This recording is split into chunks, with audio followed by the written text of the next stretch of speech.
Mental হসপিটালের ভেতরে থাকা সুন্দর একটা পুকুরের পাশ দিয়ে দুই পাগল বন্ধু ঘুরে বেড়াচ্ছে। এমন সময় হঠাৎ করে এক পাগল পা ফসকে পুকুরের মধ্যে পড়ে গেল। সেই পাগল আবার সাঁতার জানতো না, যার কারণে সে পানির মধ্যে ডুবে যেতে আরম্ভ করলো।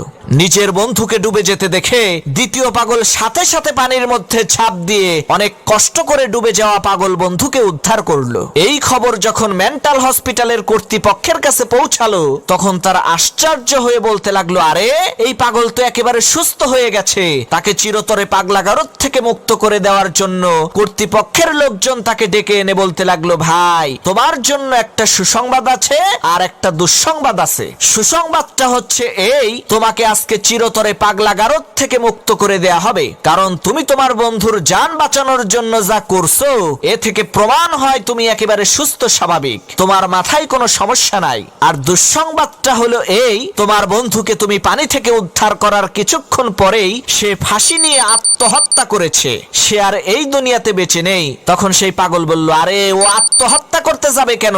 ওকে তো আমি নিজেই রশি দিয়ে বেঁধে রোদ্রে শুকাইতে দিছি, পানিতে ভরে ভিজে গেছিল না, এই কারণে।